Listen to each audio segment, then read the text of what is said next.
नाही केल्या। विजयराव त्यामध्ये विरोधी पक्षाने काय केलं, 2.5 वर्षांपूर्वी शेतकऱ्यांना काय दिलं याचा हिशोब मला माहिती आहे। अजितदादा इकडे आहेत, ते तर वित्तमंत्री होते आणि पाण्यात पुसली, परंतु आम्ही मात्र शेतकऱ्यांचं अश्रू पुसण्याचं काम केलंय। तुम्ही तोंडाला पाणी पुसली। निर्धारित वेळेमध्ये कर्ज फेडणाऱ्या, रेग्युलर कर्जफेड करणाऱ्या लोकांचा निर्णय घेतला, 50,000 द्यायचा, दिलं तुम्ही ते 50,000 आता आपण अजितदादा आपण देतोय, आता देतोय प्रोत्साहनपर त्या। अरे ते चालू आले काय, तुम्ही काय दिलं नाही अकाउंट चेक करा। 6.5 लाख शेतकरी कर्जमाफीपासून वंचित होते, त्यांना तुम्ही फक्त पोकळ आश्वासनं दिली, पण त्यांच्या कर्जफेडीची परतफेडीची प्रक्रिया आम्ही सुरू केली। नाना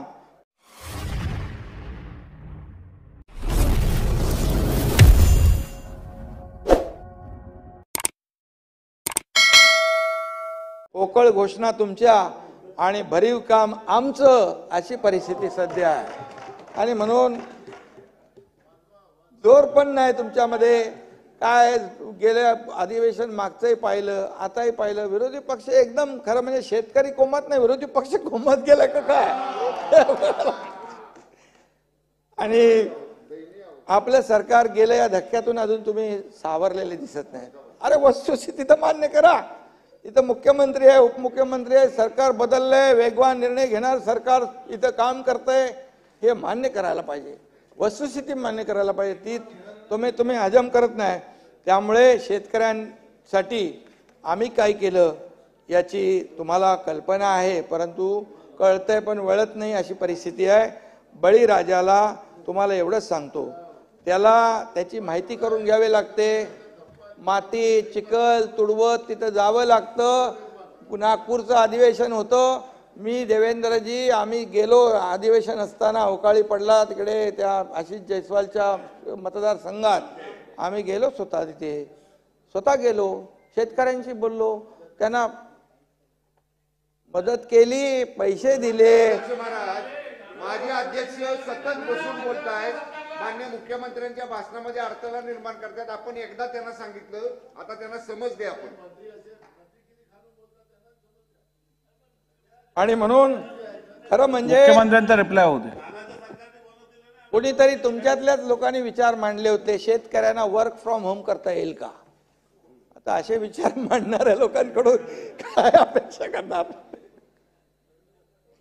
काय अपेक्षा करणार, त्यांना काय प्रश्न समजणार आणि उमजणार आणि कसे त्यांचे प्रश्न सोडवणार, हा एक प्रश्न निर्माण झालाय।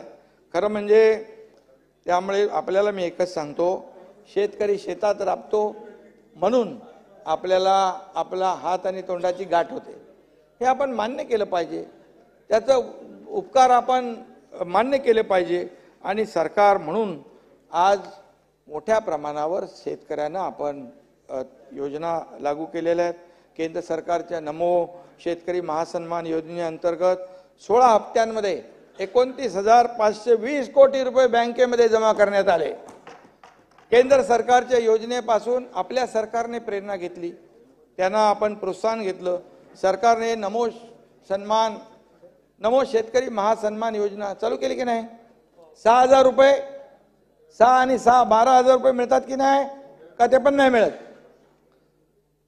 पहिल्या हप्त्यापोटी शेतकऱ्यांच्या बँक खात्यावर 720 कोटी रुपये आपल्या राज्याचे जमा झाले। परवा दुसऱ्या आणि तिसऱ्या हप्त्यापोटी आपण PM साहेबांच्या हस्ते केलं ना, ते यवतमाळला 3,800 कोटी रुपये त्यांच्या बँकेच्या खात्यात जमा झाले। विजयराव 88 लाख शेतकऱ्यांना त्याचा लाभ झाला। एकूण 5,520 कोटी रुपये शेतकऱ्यांच्या खात्यावर जमा झाले, तुम्ही तपासून घ्या।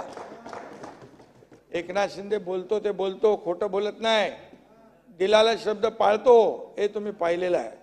आणि म्हणून या योजनेअंतर्गत 35,000 कोटी रुपये शेतकऱ्यांच्या बँक खात्यावर केंद्र आणि राज्याचे जमा झालेत।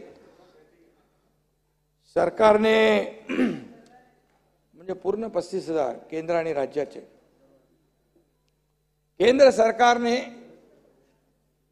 1 रुपया मंजूर केला तर लाभार्थ्यांच्या पर्यंत फक्त 15 पैसे पोचायचे। फक्त 15 पैसे. कोण म्हणताय? स्वर्गीय पंतप्रधान राजीव गांधी साहेबांनी म्हटलेलं आहे. म्हणजे याचा हिशोब म्हणजे बघा, कट, कमिशन, करप्शन किती आहे? 85%. 85% आता 1 रुपया केंद्राचा आला की डायरेक्ट लाभार्थी पण 1 रुपया अख्खा जातो डीबीटी. आणि या हिशोबाने जर विचार केला, आता जर तुमचं सरकार असतं तर अध्यक्ष महोदय 35,000 कोटी पैकी 30,000 कोटी हडप झाले असते आणि 88 ला फक्त 5,000 कोटी पदरात पडले असते. 5,000 कोटी, फक्त 5,000 कोटी शेतकऱ्यांना, 30,000 कोटी दुसरीकडे. पण आता आमचं सरकार इथं पण आहे, केंद्रात पण आहे. त्यामुळे डबल इंजिनमुळे शेतकऱ्यांना डबल फायदा आणि डबल आनंद मिळतोय. नाही तर काय, पैसे देतो ना आम्ही वेळी पाऊस, गारपीट अशा आसमानी संकटांमुळे शेतकरी अडचणीत आलेल्या बळीराजाला आपल्या सरकारने विक्रमी मदत केलेली आहे. शेतकऱ्यांसाठी गेल्या 2.25 वर्षात 15,000 नाना 212 कोटी रुपयांची मदत आपल्या सरकारने दिली आहे. तपासून घ्या. शेतकऱ्यांच्या समृद्धीसाठी आवश्यक असलेल्या योजनांसाठी 30,000 कोटी रुपये खर्चाच्या योजनांना चालना दिल्या आहेत. त्याची तरतूद केलेली आहे. नाना 2.5 घर चाललेल्या बाळासाहेब 2.5 बरं झालं तुम्ही आले. 2.5 घर चाललेल्या आणि तिरकी चाल असलेल्या आधीच्या सरकारने राज्यातले सगळे सिंचन प्रकल्प बंद पाडले होते. बंद. आणि आम्ही बाळासाहेब 121 सिंचन प्रकल्पांना सुधारित मान्यता दिली. 99,103 कोटी रुपयांच्या प्रकल्पातून 15 लाख हेक्टर नाना जमीन सिंचनाखाली येणार आहे.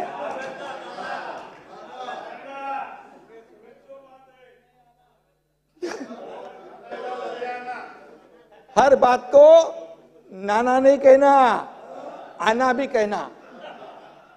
वैनगंगा, नळगंगा सर्वेक्षण सुरू असून त्याला जोडून पैनगंगाचं डीपीआर देखील या ठिकाणी सुरू करण्याच्या सूचना आम्ही दिलेल्या आहेत. अध्यक्ष महोदय, वशिष्ठी नदीमधून समुद्रात वाहून जाणारं पाणी 65 टीएमसी कोकणातलं, त्याचा देखील आम्ही विचार केलाय. कॅबिनेटमध्ये त्यावर देखील काल चर्चा केली. कोकणामध्ये असलेला बॅकलॉग भरून काढण्यासाठी आमचे रामदास कदम साहेब मंत्री होते तेव्हापासून ते याच्या मागे लागले होते. आणि त्याच्यामध्ये छोटे मोठे मध्यम बंधारे बांधून या ठिकाणी कोकणाला समृद्ध करण्याचं देखील काम आपण करतोय. मराठवाडा वॉटर ग्रीड महाविकास आघाडीने बंद केलं, बासनात गुंडाळला, तो आम्ही परत खोलला आहे. आणि मराठवाडा वॉटर ग्रीडला देखील आपलं सरकार चालना देत आहे. शेतकऱ्यांना 1 रुपयात पीक विमा देतोय. कुठलं राज्य देतंय सांगा? आणि 2,80,00,000 एकर जमीन त्याच्यामुळे संरक्षित होतीये. शेतकऱ्याची नुकसान झालेल्या 64,41,000 शेतकऱ्यांना 3,049 कोटी रुपयांची नुकसान भरपाई मंजूर झाली. त्यापैकी 55 लाख, बघा सगळे दिले आहे असं म्हणत नाही मी, 55,21,000 शेतकऱ्यांच्या बँक खात्यावर 2,641 कोटी थेट जमा झाले. चेक करून घ्या. धानाला आतापर्यंत जेवढा दिला नव्हता तेवढा बोनस 20,000 रुपये दिला. हेक्टरी 40,000 रुपये प्रत्येक शेतकऱ्याला देण्याची प्रक्रिया सुरू आहे 2 हेक्टर पर्यंत. अरे मग दे ना 20,000 रुपये गुणिले 2, 40,000, 1,600 कोटी रुपये बोनस प्रत्येक शेतकऱ्याला लाभार्थ्याला यामध्ये मिळाला आहे. 40,000. आणि महात्मा ज्योतिराव फुले शेतकरी कर्जमुक्ती योजनेचे 5,190 कोटी रुपयांचे वितरण करण्यात आले. या योजनेचे 99.5